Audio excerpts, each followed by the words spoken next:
Welcome to our Driving Matters Vodcast series, produced by the Traffic Injury Research Foundation in partnership with cooperators. Learning to drive is such an important step towards independence, but it is a privilege that comes with a lot of responsibility. Young drivers have the highest crash risk of all age groups because of their young age and inexperience. Driver education programs are an important tool to help young people recognize risks and practice driving in a safe environment. This podcast series is designed to answer common questions about driver education submitted by teens and their parents, and share tips to help them practice driving while staying safe. Our co-hosts Karen and Kylie are sharing their experiences as a parent-teen duo going through the process. Welcome to our Driving Matters podcast by the Traffic Injury Research Foundation in partnership with cooperators. So learning to drive is such an important step towards independence, but it's also a privilege that comes with a lot of responsibility. Since young drivers have the highest crash risk as a result of age and inexperience, this podcast session is about the passing the knowledge test, moving from simple to complex driving tasks on a learner license, and we're really excited to welcome our guest experts. With us, we have Anne-Marie Hayes. She is president at Teens Learn to Drive and is a certified driving instructor and also author of 3 Keys to Keeping Your Teen Alive, Lessons for Surviving the First Year of Driving. Anne-Marie, thank you so much for joining us. I'm really happy to be here. Thank you. So I am Karen Bowman. I am the Director of Marketing Communications and the Director of the Drop It and Drive program at the Traffic Injury Research Foundation. And I also happen to be a parent of a teen driver. To my right here is my daughter. Hi, I'm Kylie Bowen. I've recently gone through driver education training, and I am also a survivor of a crash that happened when I was 8 years old. Hi, I'm Robin Robertson. I'm the president and CEO of the Traffic Injury Research Foundation. So I am a road safety researcher that has been doing this for a little more than 20 years. So this kind of podcast would have been helpful when I was first learning how to drive, because I had a lot of questions that I couldn't really get answered myself. I wanted to get real people's real experience and understand where I'm lacking and what I need to know.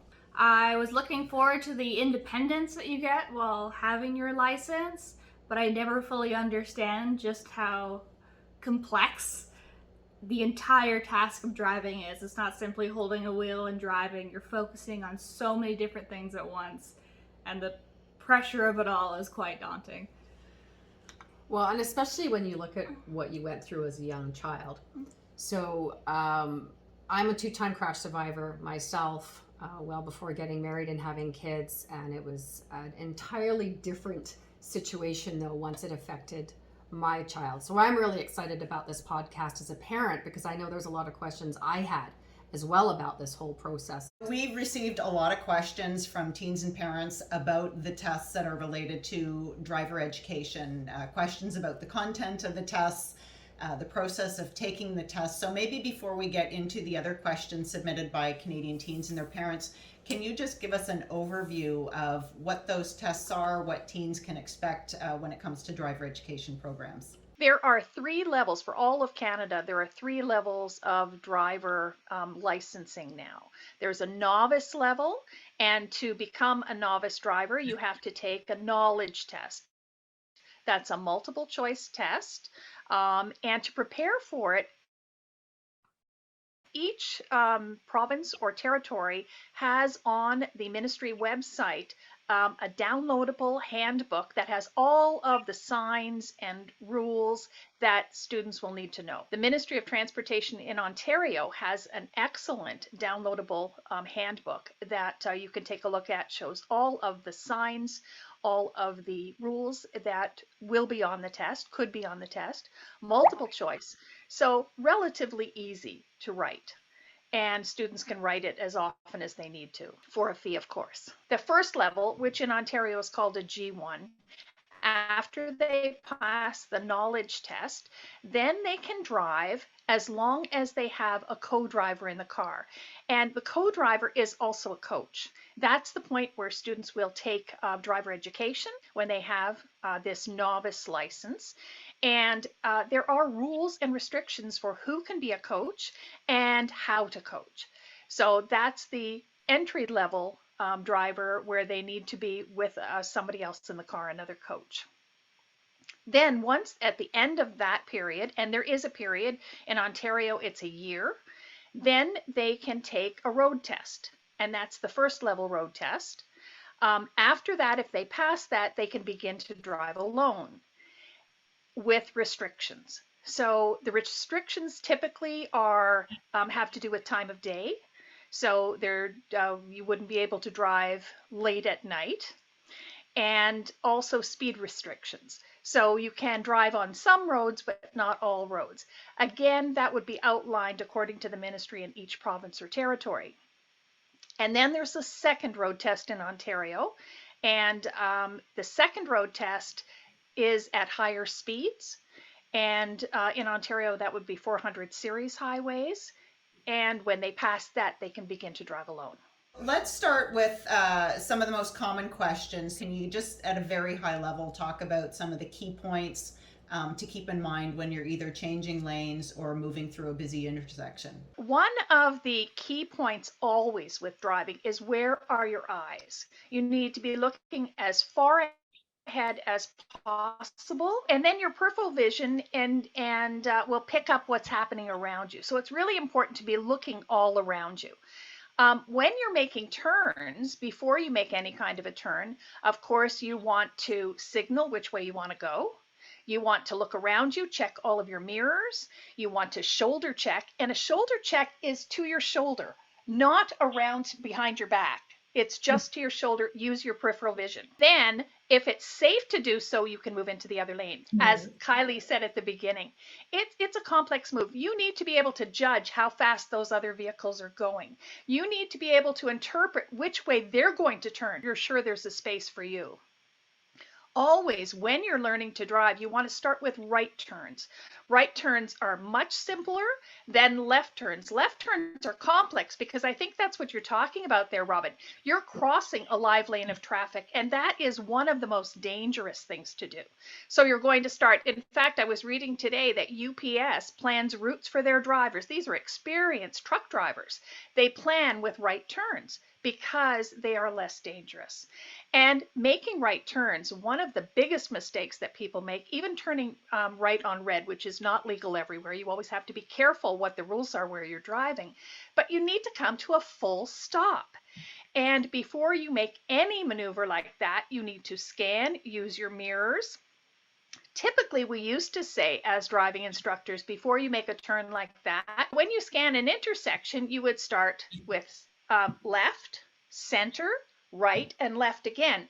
Now, because there are so many cyclists on the road, it's really important, especially when making that right turn, to check your mirror again, because that's where a cyclist is going to come up on you. We've definitely both had our discussions about the complexities of intersections. For myself, I was 19. I was a new teen driver, just a few years of experience under my belt. And the first time I got hit in a collision, I was driving through an intersection on a green light.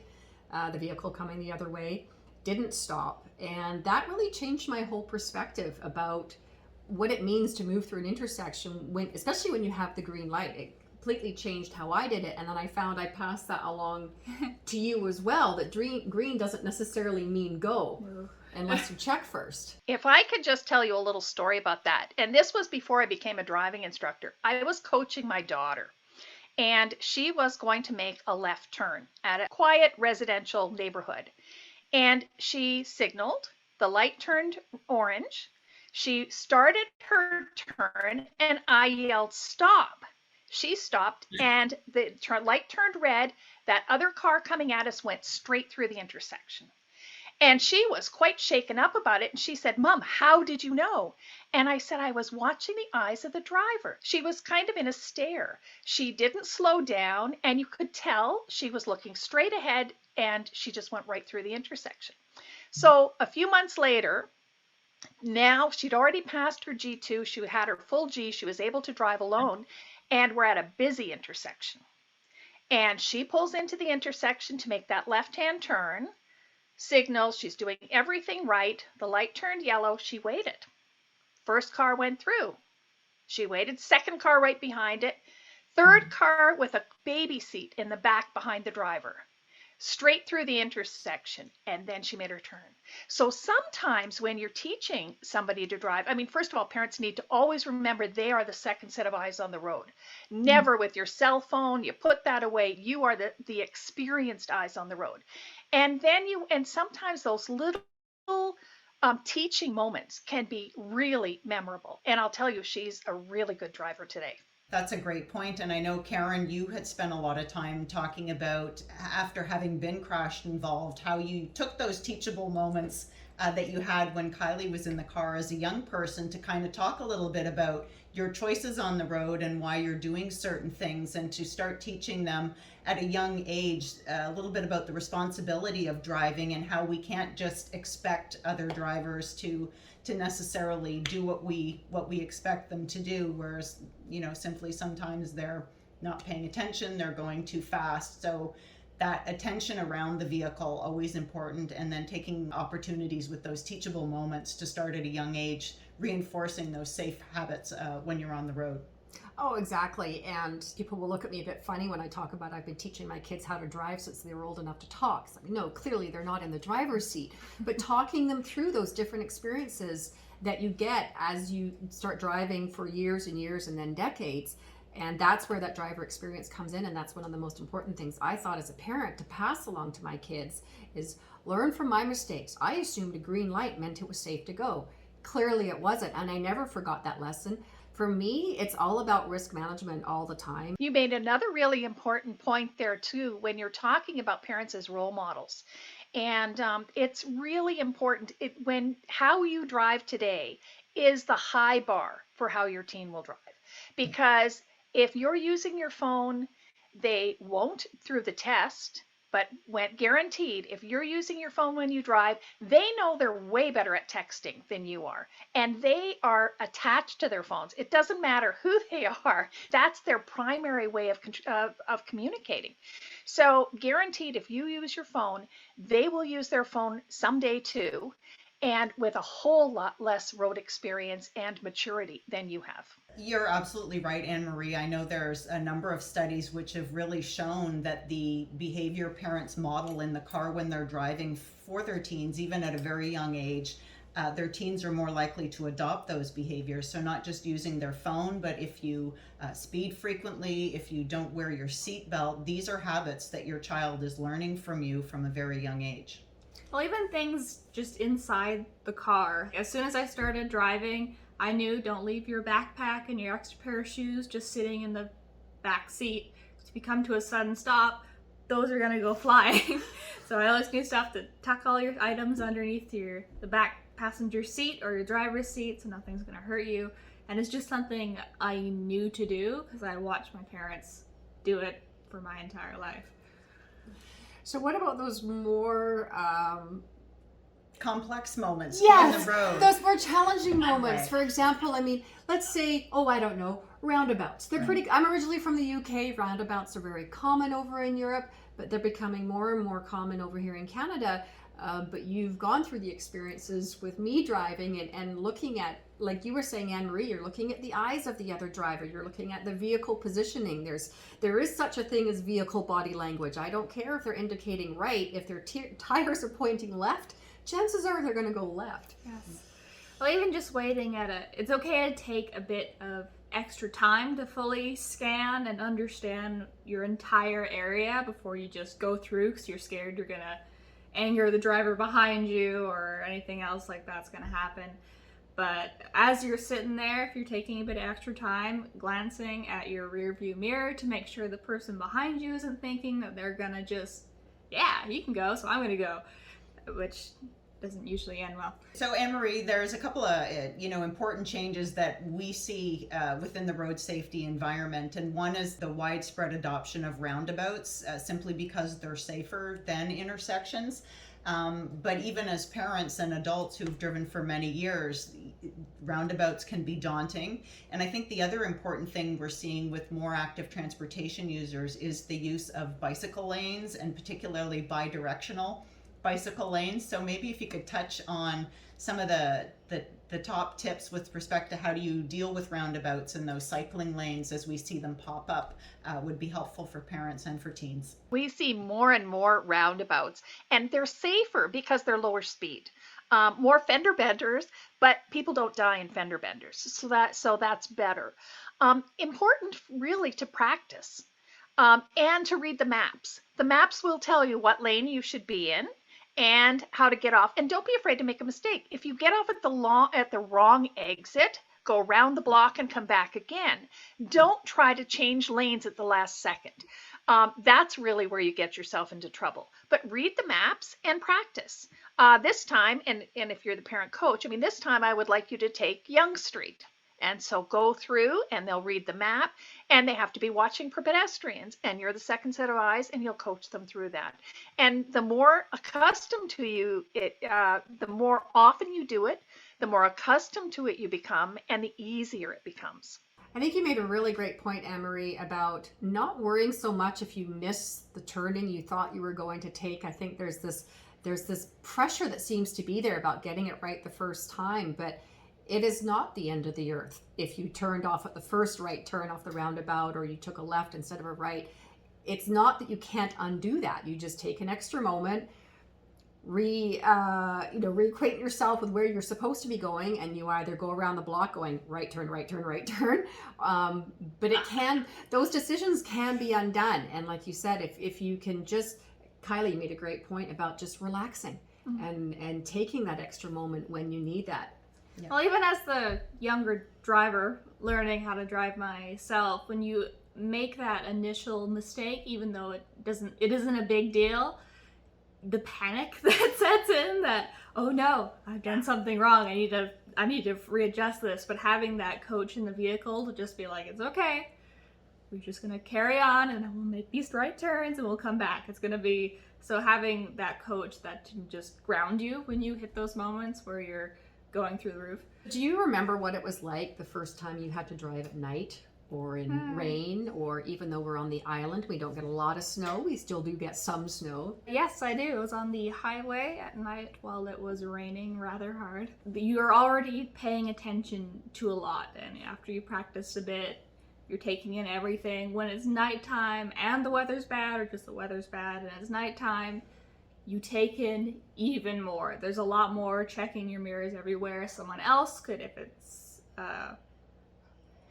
a slick road, someone else could lose control. So you're glancing at all your mirrors, having that extra person in the car to check, be their second set of eyes that you need. Anne-Marie, can you maybe talk a little bit about some of the ways that young drivers should approach their first experiences driving at night and or in bad weather? And I think we can agree a general rule of thumb is to slow down in those conditions to be a little bit safer and give yourself more time and more distance from other vehicles. Any advice for teens and parents during those first couple of trips under those conditions? I think that parents or coaches should start in the car.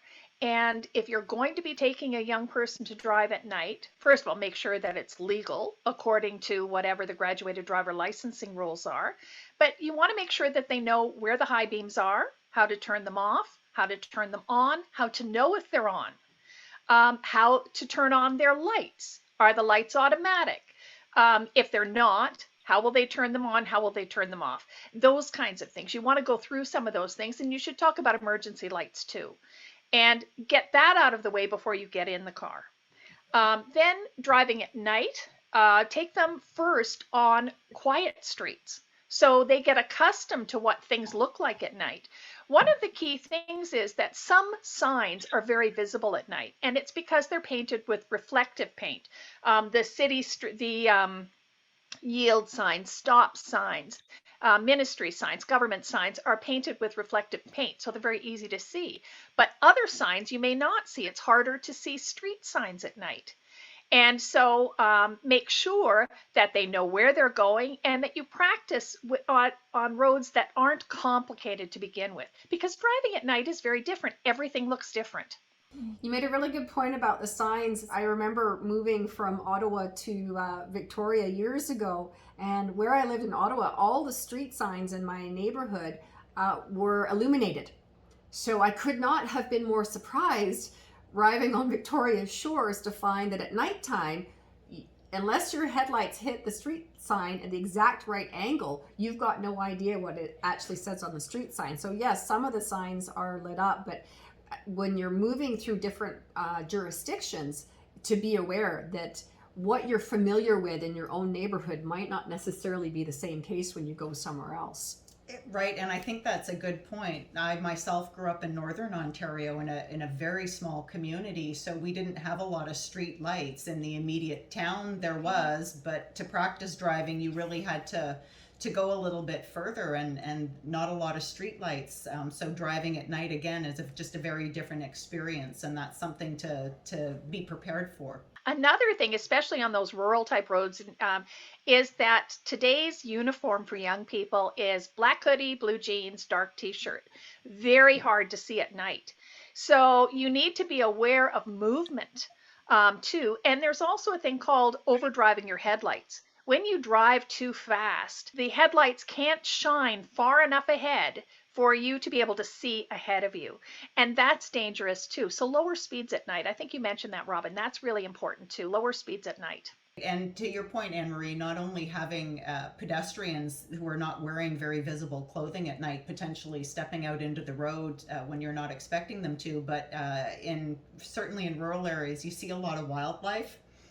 You see a lot of deer, a lot of moose, a lot of fox, bear, turkeys. Depending on where you live, the wildlife varies, but irrespective, they can show up suddenly on the road. And when there aren't street lights and when you're overdriving your headlights, then odds are you'll miss them, and that can be very dangerous. So one of the other most popular questions that we got from teens was, when am I ready to take the knowledge test? You can take it whenever you feel ready. I would definitely suggest reading the handbook. MTOs, as I mentioned, is really good. There are also a bunch of practice tests you can take online, and I wouldn't recommend any company over another one, but you can try all kinds of those online. The toughest part, some of them sound a little bit familiar. If parents are reviewing with teens and helping them prepare, I would suggest that as they're going through sign recognition, parents keep asking, what does that mean to you? So you see the sign that says slippery when wet. Well, you can identify that as slippery when wet, but what does that mean? It means you need to slow down if there's water on the road. So sign recognition isn't enough. You need to understand why the sign is there and how you should interpret it, how you should behave differently because of the sign. I love that example you just gave. It took me right back to when I was 16 and I took my knowledge test and I had all the signs memorized, and for whatever reason they got to the sign that was the slippery road ahead, and for some reason something short-circuited in my brain and I said squiggly road ahead, and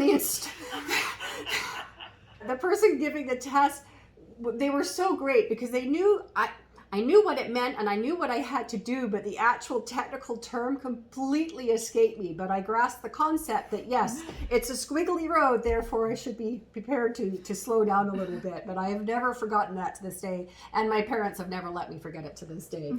Right. Well, and I think too, with respect to parents reviewing the handbook with the teens, that can be a great opportunity for parents. For some of us, we've not taken driver education in 30 years, and a lot has changed. The issues of distraction and fatigue and some of those other challenges that we can encounter, red light running, they weren't as big an issue, and we weren't as aware of them years ago with driver education courses, but now more and more driver education courses obviously tackle those issues, and I think it would be a great way for parents to learn a little bit more about them, given that they're encountering these drivers on the road every day as well.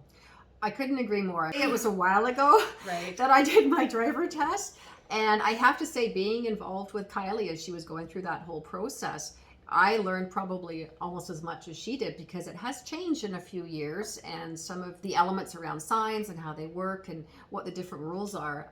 I found I was learning almost as much from Kylie as she was learning, so it was a fun endeavor to do together. Even things as basic as 10 and 2. I don't know how many people have said that to me. It's now 9 and 3. And it's because of the airbag. A lot of people don't know that. and they don't know that they need to be at least 10 inches back from the airbag. Because even if you did take a really good driver's ed course 30 years ago, they didn't have airbags. There's something to be said for just spending time in the car, as you had referenced earlier, with your teen before you even start driving, and walking through some of those basics about, hand placement and where are all the different signals and different features on the car, and particularly because cars have changed so much. I think just with parents spending that time in the car with their teen, even before they begin driving and take their knowledge test and begin driving, I think could be a great way to connect with your teen and to move forward with respect to learning to drive and that whole process. Do you have any sort of final top 3 tips or suggestions that you would like to put out there for our listening and viewing audience? One thing that Kylie mentioned earlier, and that I would come back to, and that is how do I know when I'm ready? If parents are looking at their teens and the teen is always late for everything, can't manage their time at all, that's not a good sign when it comes to driving. Because when their teens are in a rush and they're running late, that's when they might go through that orange light that turns red. They might slide through that right turn on red instead of coming to a full stop. That's when they cut corners. So I would say be very aware of that and help them manage their time better so that they do become ready. The other thing is that even as I'm saying this, I'm thinking parents who are concerned about driving will find a good driving course and they will coach. But your teen will be driving with a lot of other people too. And so I think it's really important to talk to other people and encourage them to take the same route to educating their teen driver, because passengers are at least at the same risk as drivers and often at a higher risk than drivers. So it's really important to know who they will be driving with as well. The other thing that I would say is that talk about driving. Talk about it every time they go out. Say, please drive safely. If you need a ride home, I'll come and get you, no questions asked, but talk about it. Open the conversations about driving. It's something we rarely talk about, and yet we do every day. And for most of us, it's the most dangerous thing we do every day. Your teen is going to be driving for the next 60 years. A good driver's ed course is an investment in their future. I think that's a great note to end on, Anne-Marie and Karen and Kylie. I mean, the responsibility of driving, we tend to underestimate it, but of course, the size and mass of vehicles and the prevalence of pedestrians and cyclists and other types of active transportation users, it's really so important to keep in mind that it's not just our own safety to be concerned about out on the road, but certainly sharing the road with everyone else and the responsibility that comes with that. So I think it's a great opportunity for parents to help underscore that message for teens and to really ensure they have the skills and the tools to become a safe and exceptional driver. So Anne-Marie, thank you so much for joining us on this Driving Matters podcast. Be sure to tune into our other ones and check the show notes for all the links to the resources and some of the information that we've been talking about during this podcast. Thank you, Kylie and Robin. This was fun, and we will tune in next time. Thank you for tuning in to our Driving Matters Vodcast series, produced in partnership with Cooperators. Please join us for other episodes. TIRF is a registered Canadian charity with a number of free education programs about leading risks on the road, as well as ways to stay safe. They provide access to fact sheets, infographics, and blogs to download and share.